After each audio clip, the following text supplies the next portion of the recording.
నమస్తే, welcome to big TV. నేను మీ గౌతమి. అది రాజేంద్ర నగర్ పిఎస్ పరిధిలోనే ఒక దారుణమైన సంఘటన అయితే చోటు చేసుకుంది. ఇప్పుడు ప్రెజెంట్ మనం అదే లొకేషన్ దగ్గర ఉన్నాము. శ్రీనివాస్ అలాగే తన భార్య ఇద్దరు పిల్లలతోని ఇదే ఇంట్లోని ఉండేవాళ్ళు అన్నమాట. అయితే ఏం జరిగింది ఏంటో తెలియదు కానీ హఠాత్తుగా వైఫ్ని అతి కిరాతకంగా నరికి చంపడం కూడా జరిగింది. అసలు ఏం జరిగింది ఏంటి అనే వివరాలు మనం ఒకసారి కానీ చూసినట్లయితే గత కొంతకాలంగా భార్యాభర్తలకి ఇద్దరికి కూడా వివాదాలు జరుగుతూ ఉన్నాయని అయితే ఇక్కడ తెలుస్తుంది అనమాట. ఇద్దరు కూడా అంటే కలిసి మేము ఉండలేము, డివోర్స్ తీసుకుంటాము, అసలు ఇద్దరికి కూడా పడలేని సిచ్యువేషన్. అయితే ఎందుకు తరచుగా వీళ్ళిద్దరికి గొడవలు జరుగుతూ ఉండేవి, అసలు ఎటువంటి విషయాల్లో గొడవలు జరుగుతూ ఉండేవి అన్న విషయాలు అయితే ఇంకా బయటికి రాలేదు. పోలీసులు కూడా ఇదే కోణంలోని పరిశీలన చేస్తూ ఉన్నారనమాట. అయితే వీళ్ళిద్దరూ కూడా ఇదే టైంలోని గొడవలు పడుతూ ఉండడం, అలాగే డివోర్స్కి కూడా అప్లై చేసుకున్నారు. సో డివోర్స్కి అప్లై చేసుకున్నప్పటికీ ఇరు కుటుంబ సభ్యులు కూడా ఏంటంటే ఒక పంచాయతీ వాళ్ళ యొక్క పెద్దల దగ్గరికి తీసుకువెళ్ళి ఇద్దరికి కూడా సర్ది చెప్పే ప్రయత్నం చేశారనమాట. ఎందుకంటే పిల్లలు ఇద్దరు ఉన్నారు, వాళ్ళు అనాథలు అయిపోతారు, వీళ్ళిద్దరు విడిపోతాయి అని చెప్పి కూడా ఇద్దరికి సర్ది చెప్పే ప్రయత్నం చేశారు. ఇదే తోవలోనే ఏంటంటే వాళ్ళిద్దరు డివోర్స్కి అప్లై చేసుకున్నప్పటికీ ఇద్దరు కూడా కలిసి ఉండాలి అని చెప్పి మనకి తెలిసి డివోర్స్ వచ్చినా సరే ఇద్దరు కొంతకాలం కలిసి ఉండమని చెప్పే ప్రయత్నం చేస్తూ ఉంటారు. సో ఇదే టైంలోని వీళ్ళకి కూడా ఇదే చెప్పడం కూడా జరిగింది. సో వీళ్ళిద్దరు కూడా కలిసి ఉన్నప్పటికీ కూడా ఎటువంటివి మనస్పర్ధలు రావడం కావచ్చు, అలాగే ఇద్దరికి పడకపోవడం కావచ్చు, ఒకరి ఇష్టాలు ఒకరికి సంబంధాలు లేకుండా ఉండడం కావచ్చు, ఇక్కడ ఏంటంటే గొడవలకి దారి తీసిందన్న విషయం తెలుస్తోంది. అయితే ఈ గొడవలు అనేవి తారస్థాయికి చేరడం కూడా జరిగింది.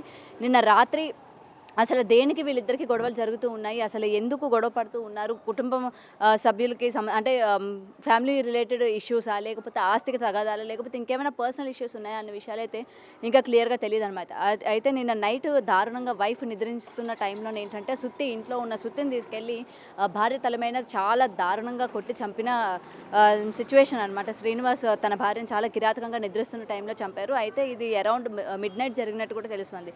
అండ్ చంపేసిన వెంటనే ఇద్దరు పిల్లల్ని, అంటే ఒక పాప ఒక బాబు ఉన్నారు, వీళ్ళకి ఇద్దరు పిల్లల్ని కూడా తీసుకొని నార్సింగ్ పిఎస్లోని ఆయన సరెండర్ అయిపోవడం కూడా జరిగిందనమాట. తను ఇట్లా భార్యను చంపేశారని, అలాగే కొంతకాలంగా కూడా ఏంటంటే భార్యాభర్తలకి ఇద్దరికి గొడవలు అవుతున్నాయి, అలాగే వైఫ్ కూడా భర్త చాలా హింసిస్తున్నాడు, అలాగే టార్చర్ పెడుతున్నారు అని చెప్పి కూడా పలుమారు సార్లు పోలీస్ స్టేషన్లోని కంప్లైంట్ కూడా ఇవ్వడం జరిగింది.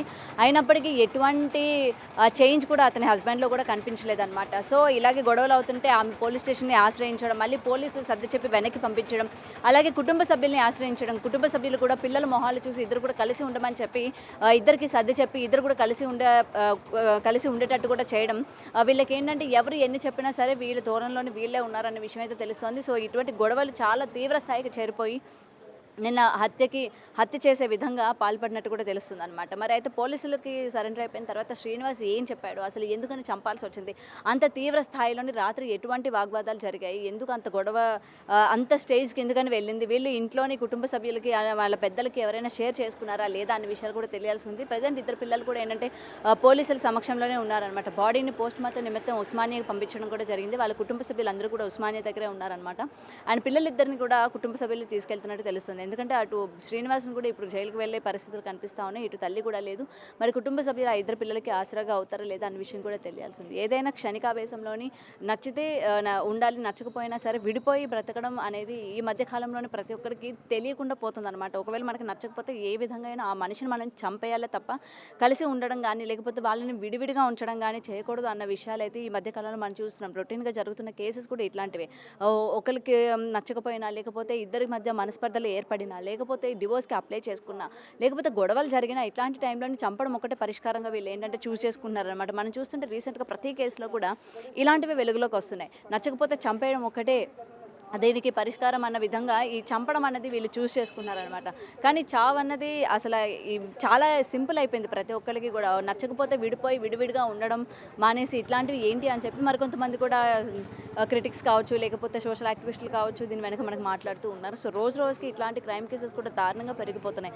మరి శ్రీనివాస్ భార్యను చంపడానికి గల కారణాలు ఏంటి, అసలు ఎటువంటి గొడవలు జరిగాయి, ఎంత గొడవలు జరిగినా చంపే యొక్క అర్హత ఎవరిచ్చారా అన్న విషయాలు కూడా ఇక్కడ చూడాల్సి ఉందన్నమాట. ఏదైనా వాళ్ళ పిల్లలు ఇద్దరు కూడా అనాథలు అయిపోయిన విషయం ఇక్కడ మనకి క్లియర్గా తెలుస్తుంది. మరి ఆ పిల్లల్ని శ్రీనివాస్ కుటుంబ సభ్యులు తీసుకెళ్తారా, లేకపోతే తన యొక్క భార్య కుటుంబ సభ్యులు తీసుకెళ్తారా అన్న విషయం కూడా చూడాలి. ఎందుకంటే వాళ్ళ ఇద్దరు పిల్లల భవిష్యత్తు కావచ్చు అంతా కూడా ప్రశ్నార్థకం అయిపోయింది. వాళ్ళ పిల్లల భవిష్యత్తు ఏంటి, రేపు తల్లి లేదు తండ్రి లేదు, ఎలా బతుకుతారు, ఎలా వాళ్ళ జీవనాన్ని కొనసాగిస్తారు, తండ్రి ఇట్లాంటి వారని వాళ్ళు రేపు భవిష్యత్తు వెళ్ళిన తర్వాత వాళ్ళు ఏం చెప్పుకుంటారు అన్న విషయాలు కూడా తెలియాల్సి ఉంది. సో ఏదైనా ఇట్లాంటివి జరిగేటప్పుడు ఎంత క్షణికావేశంలో ఉన్న ఒక క్షణం ఆలోచించాలి.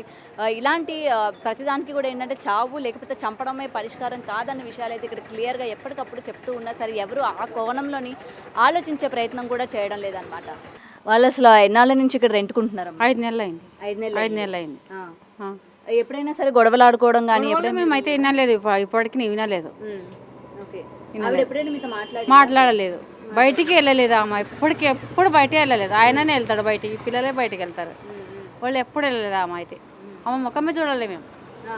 5 నెలల నుంచి ఉన్నారు కదా మరి, బయటికి వెళ్ళని లేదు, కసు కూడా నొక్కలేదు ఆమె మాకు ఇట్లా కూడా, బయటికి వెళ్ళని లేదు, ఆమె ఎప్పుడు ఎవరితో మాట్లాడదు, ఒక్కరి కండ్లలో పడలేదు ఇప్పటి వరకు 5 నెలల నుంచి. సో గొడవలు ఆడుకోవడం కానీ గొడవలు కూడా ఏమి వినిపించలేదు, గొడవలు. మీకు ఎప్పుడు తెలిసింది భర్త ఇలా? పొద్దుగాల 5 గంటలకి తెలుసు, గడికి గట్క కొడితే తెలుసు మాకు, అంటే పోలీసులు వచ్చినాక. అది వరగా మాకు తెలియదు. డోర్ వేసుకుంటాం, పిల్లలు పడి ఉన్నారు, చిన్న చిన్న పిల్లలు చూసినాం ఇప్పుడు, 2 పిల్లలు ఎదుగుతాం అనుకున్నాం మేము, ఎప్పుడు తెచ్చింది తెలియదు మాకు. పొద్దుగాల వాళ్ళు వచ్చి గేట్ కొడితేనే తెలుసు మాకు, అప్పటి వరకు తెలుసు తెలియదు. మామూలుగా నైట్ టైం జరిగిందంట? నైట్ అయింది మాకు తెలియదు. అనుకున్నాం. ఎంతమంది పిల్లలమ్మా? ఒక బిడ్డ ఉండదు, ఒక కొడుకున్నాడు, 2 ఉన్నారు. స్కూల్కు ఆయన తీసుకోవచ్చండి, స్కూల్ కూడా ఆయన దొరకొస్తాయి బండి మీద. ఆమె బయటికి వెళ్తానని లేకుండే, జాబ్ పరంగా కానీ ఎప్పుడు వెళ్ళలేదు బయటికి. వాకిలు కూడా నొక్కలేదు ఆమె ఒక్కరోజు కూడా. ఉన్న 5 నెలలు వాకిలు అట్లే ఉంది చూడు, చిన్నప్పటి జాడితే నైట్ ఆడుతుంది. అప్పుడప్పుడు మీరు ఎప్పుడైనా చూసారా వాళ్ళని? ఆమె ఇప్పుడు 99% బయటికి రాకుండే. ఆమె ఎప్పుడన్నా ఒకసారి వస్తే బయటకు వచ్చి వాకిలు వచ్చి లోపలికి పోతుండే, అంతే. ఇంకా వేరే సమస్య లేదు. వాళ్ళు కొట్లాడుతుండ్రా ఏం లేదు, అసలు వాళ్ళు మంచిగానే ఉంటుండే. మరి ఏమైంది ఏం కథ అసలు తెలియదు వాళ్ళు. అస్సలు వాళ్ళు ఎవరితో మాట్లాడలేదు, ఆమె ఆయన మాట్లాడదు. ఎప్పుడన్నా కూరగాయలకు వస్తే ఆయన పిల్లలు ఆయన్ని వస్తుండే, ఆయన కూడా మంచిగా మాట్లాడిపోతుండే. అసలు అది మనకేం తెలియదు. పోతుండే వస్తుండే, సాయంత్రం ఒకటే తెలుసు, బండి మీద పోతుండే వస్తుండే. ఆయన ఏం జాబ్ చేస్తుండే, ఆయన ప్రాపర్ ఎక్కడ, ఆయన ఎక్కడ ఉన్నాడు ఏం కదా అసలు తెలియదు మనకు. వాళ్ళు ఉన్నది కూడా ఎవరికి తెలియదు. ఇప్పుడు తెలిసింది అందరికీ వాళ్ళు ఇక్కడ ఉన్నారని, బస్తీలో ఉన్నది కూడా వాళ్ళకి ఎవరికి తెలియదు. అట్లా ఉంటుండ్రు వాళ్ళు. సో ఏదైనా ఇది చాలా కిరాతకమని చెప్పాలి. మరి శ్రీనివాస్ ఇన్వెస్టిగేషన్లోని ఎటువంటివి నిజాలు బయటికి తెలిసే ఛాన్సెస్ ఉన్నాయి, పోలీసులు ఏ విధమైన శిక్ష వేస్తారో అన్న విషయాలు కూడా తెలియాల్సి ఉంది. కెమెరామ్యాన్ సంతోష్తో Gautami reporting, Hyderabad. For more videos like this, subscribe Big TV channel.